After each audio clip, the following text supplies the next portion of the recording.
Ahí va. Vamos entonces a ver una nueva herramienta para levantar indeterminaciones, que les va a permitir avanzar en el siguiente paquete de aquel repartido voluminoso que habíamos dejado stand-by. ¿Está? ¿Qué es lo que vamos a trabajar hoy?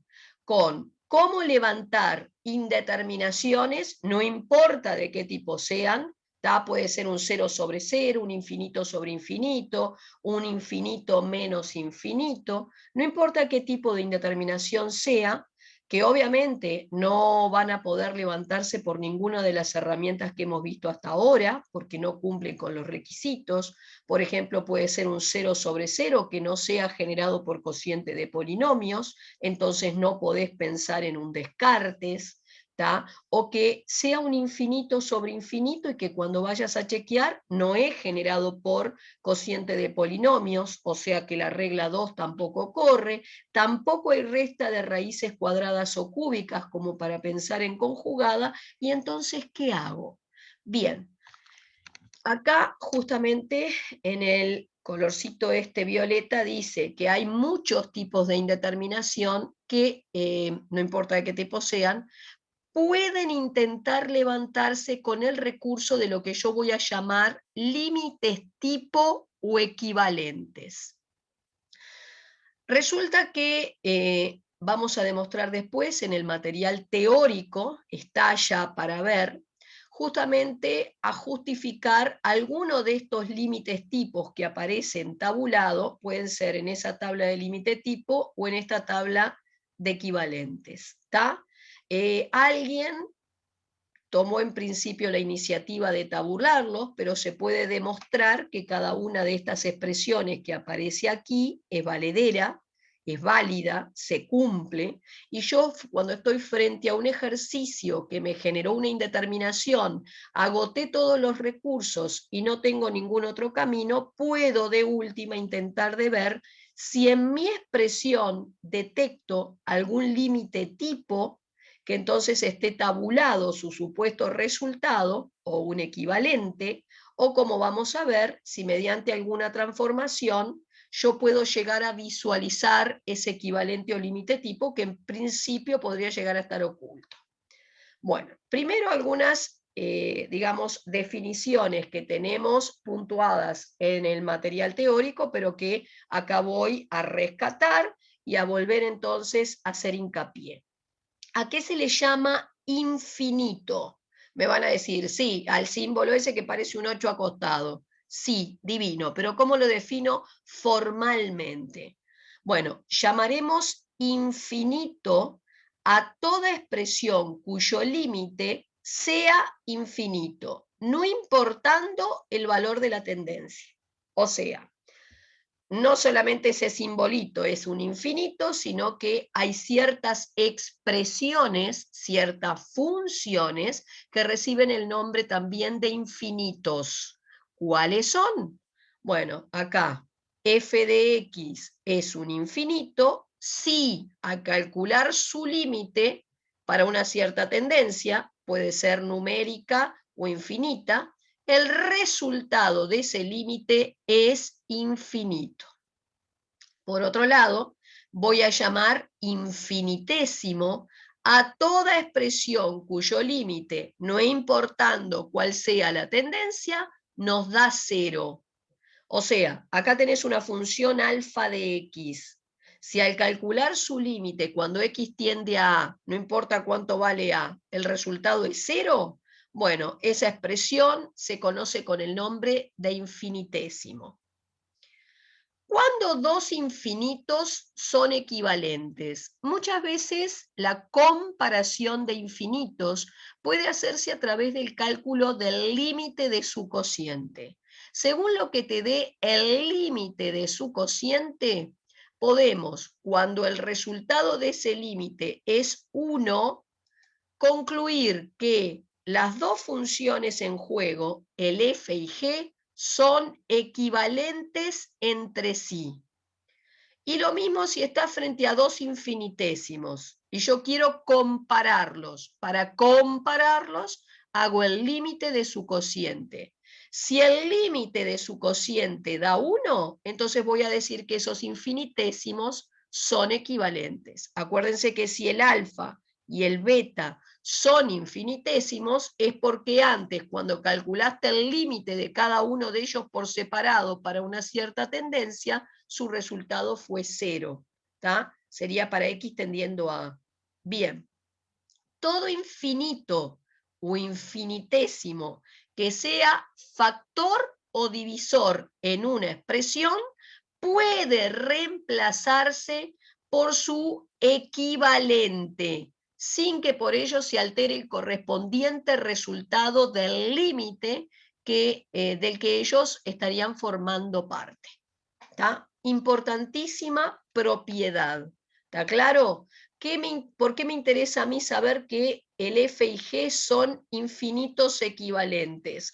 Porque si dos funciones son equivalentes, vos podés reemplazar una por la otra sin alterar el resultado de la expresión en la que ellas se encuentran, siempre y cuando esas expresiones sean factores o divisores. No pueden ser sumandos o restando, digamos así, en la expresión. ¿Está? Importantísima esta propiedad 5, porque de ella se hace uso o se vale el método que nosotros vamos ahora a empezar a trabajar. Bien, y voy directamente al ejercicio. Este paquete se empieza en el ejercicio 58, así que voy a intentar, digamos, mostrarles cómo aplicar esta regla. Me piden calcular el límite cuando x tiende a más infinito y tengo una función racional, un cociente, en el numerador logaritmo de 1 más 1 sobre x, en el denominador 2 sobre x. Y bueno, esto como siempre, para empezar a calcular este límite vos vas a empezar por reemplazar x por el valor de la tendencia, o sea, infinito. Entonces te va a quedar un número sobre infinito, 0. 0 más 1, 1. Logaritmo de 1, 0 arriba. Y abajo es un número sobre infinito, 0. Ojo con esto. 0 sobre 0, indeterminado. Cuando voy a ver cómo se generó esta indeterminación, no fue generada por un cociente de polinomios, porque ni arriba ni abajo tenés un polinomio. Ergo, no cabe la regla 1, que era Descartes, para levantar la indeterminación. ¿Y cómo la levanto? Bueno, voy a empezar a mirar esta expresión y me veo que involucra en ese numerador, en este caso, un logaritmo. Entonces, si yo vengo acá, yo tengo una tabla. Ustedes pueden usar la tabla de límite tipo o la de equivalentes. Yo generalmente me resulta más cómodo la de equivalentes. Entonces, buscando por acá, en este primer cuadradito, te dice que el logaritmo de algo puede ser logaritmo de un u, o a veces en lugar del u, una f de x, es lo mismo. Logaritmo de algo con ese algo tendiendo a 1 es equivalente a u menos 1. O sea, según este principio que vimos en el punto número 5, perdón, es para abajo, si una expresión es equivalente a otra, podés reemplazar una por otra sin que alteres entonces el resultado. ¿Tá? Entonces, vuelvo a repetir, este es el cuadradito que les mostraba en la tabla. ¿Tá? ¿Por qué pienso en este cuadradito? Porque involucra un logaritmo neperiano y yo acá tengo un logaritmo neperiano. O sea, vos tendrías en el lugar de la u el 1 más 1 sobre x. Entonces, la tabla me dice que si yo mañana tengo logaritmo de un algo y ese algo tiende a 1, puedo reemplazarlo por una expresión que es equivalente a la primera, que es u menos 1. Entonces yo vengo acá y digo, bueno, tengo logaritmo de todo esto. Todo esto, que está en verde, es lo que estaría en el lugar de la u. ¿A qué tiende? Bueno, cuando la x tiende a infinito, todo lo verde estaría tendiendo a 1, porque acuérdense que era un número sobre infinito 0 más 1, 1. Entonces cumplo con que tengo logaritmo de un algo y ese algo tendiendo a 1. ¿Qué me dice eso? Que en lugar de escribir ese logaritmo de u, lo puedo cambiar por una expresión que ya no tiene logaritmos, o sea, por u menos 1. Bien, se me va a ocurrir hacer cuentas acá. Fíjense que el 1 que suma y el 1 que resta se cancelan. Tengo esto, cociente de dos fracciones, dejo la primera como está, multiplico por la segunda invertida. También pueden simplificar las x y me termina dando un medio. Es decir, que utilizando ese equivalente, esto que está tabulado, transformé la expresión, ¿tá?, en otra, que ya me permitió hacer simplificaciones y no tenía la indeterminación involucrada. Levanté la indeterminación. ¿Cómo interpreto este resultado? Bueno, esto me dice que cuando la x se corre hacia el más infinito, o sea, cuanto más a la derecha me voy, en el eje de la sí, vos tendés a tomar el valor 1/2. Entonces busqué en el eje de la sí el 1/2, por ahí trazo lo que se llama una asíntota horizontal, una recta a la cual el dibujo se va a tender a pegar cuando te corras, en este caso, para el más infinito, pero no sé si me pego por arriba o por debajo. Dibujan las dos flechas y el resto de lo que le determinen a la función les dirá si era por arriba o por abajo. Bueno, acá una aclaración. Para trabajar en ejercicios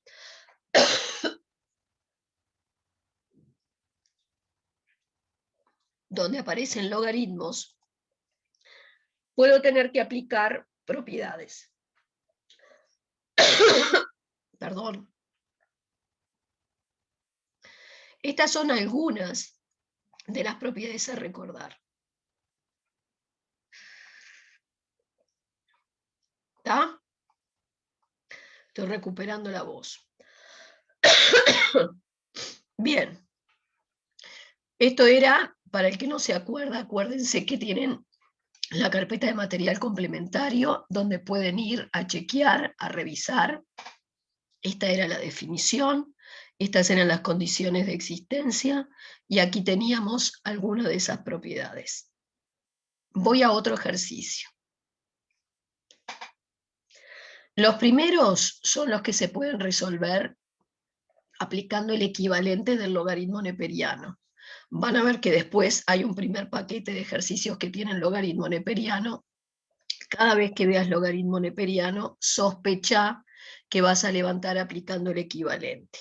Esta tabla, las dos primeras tablas, ¿las tengo que memorizar? Tenés que saber demostrar alguno de estos. Yo lo puse en el material teórico, cuáles son los que tengo que saber demostrar. Simplemente esos son los que vamos a pedir. Si ustedes están en un escrito práctico, en una parte práctica de un examen, van a contar con estas tablas. Les conviene irse fotocopiando o generando el material de tablas separado para poder recurrir a él en forma inmediata. Pero, por ejemplo, hay algunos de estos límites. Yo prefiero, en lugar de los límites tipo, pero pueden trabajar con una tabla u otra, trabajar con los equivalentes. Y hay algunos que cuando yo estoy en una prueba teórica, obviamente no tengo la tabla para ver, son los que tengo que de alguna manera haber ido memorizando. Pero es tanto lo frecuente que vas a tener que caer en el uso de ellos, que solos los terminás memorizando. Y son estos que aparecen como remarcados. Este es uno de los más comunes, este es otro. Después pueden tener este y este a veces. ¿Tá? Ya lo van a ir viendo en la medida que no necesitemos para hacer los ejercicios. Bien, entonces voy al 65, que es este que está acá, y vamos a ver cómo vamos a resolver este límite.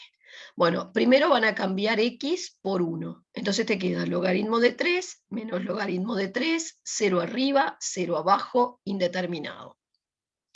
No tengo un cociente de polinomios, si bien abajo sí, arriba no, entonces no puedo pensar en aplicar 0 sobre 0 generado por cociente de polinomios, ergo Descartes. Pero empiezo a bichar que en ese numerador aparecen logaritmos neperianos. Por lo tanto, sospecho que quizás puedas aplicar el equivalente o límite tipo que involucra logaritmos neperianos. O sea, vuelvo a este primer recuadrito que tenías, que tiene logaritmo neperiano. O si buscas en la otra tabla, sería intentar ver si corre este que está acá. ¿Está? Bien, vuelvo. Bueno, y voy a recordar cuál es entonces el equivalente o límite tipo, en este caso el equivalente que podría pensar en usar. Pero según esto yo tendría que tener logaritmo de un algo y ese algo tendiendo a 1. Y, por ejemplo, si este fuera el algo, el 2 más x está tendiendo, cuando la x tiende a 1, a 3, no al 1 que necesito. O sea que en principio vos no tenés logaritmo de un algo con un algo tendiendo a 1. Pero tengo en ese numerador una resta de dos logaritmos que tienen la misma base. Ustedes tienen que recordar que había una propiedad de los logaritmos, por eso también tendrían que tener a mano las propiedades de los logaritmos, que establecía que si vos tenías la resta de dos logaritmos que tenían la misma base, podían escribir un solo logaritmo en que los logarimandos se dividían. Entonces, yo esta resta de dos logaritmos la puedo transformar en el logaritmo de un cociente de logarimandos, y abajo copio igual. Fíjense que si ahora esto es lo que está en el lugar de la u, ese 3 sobre 2 más x es lo que paso a tener en el lugar de la u, esa u, ¿a qué está tendiendo? Entonces, fíjense que ahora, si yo cambio la x por 1 ahí, esta u está tendiendo a 3 sobre 3, o sea, 1. O sea que yo acá arriba tengo el logaritmo de un u con un u que tiende a 1. ¿Qué me dice el equivalente? Que lo puedo reemplazar por un u menos 1 y deshacerme de la palabra logaritmo. O sea que este logaritmo de u lo cambio por u menos 1 y abajo copio igual. Voy a hacer cuentas. Dentro de este paréntesis recto voy a llevar a común denominador, voy a ir operando ahí, ¿tá? Reduciendo, y esto es lo que me quedó. Voy a transformar este denominador en fracción, poniéndole denominador 1, o sea que tenía el cociente de dos fracciones. Voy a dejar la primera como está y voy a multiplicar por la segunda invertida. Y al hacerlo, empiezo a observar que este paréntesis se parece a este.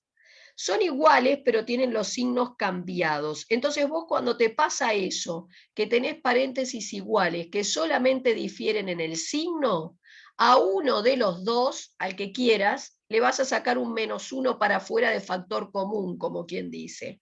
Y bueno, yo decidí a este sacarle un menos 1 para afuera de factor común, adentro te queda todo lo mismo con signo cambiado, y al hacer esto, ahora este paréntesis violeta se iguala con este que está abajo. ¿Ven? Una X que suma, un 1 que resta, idéntico a esto, los vas a poder cancelar. Me queda menos 1 por 1, menos 1 arriba y abajo el 2 más X, volvés a cambiar X por el valor de la tendencia y me queda menos 1/3 por resultado. Y entonces levanté la indeterminación.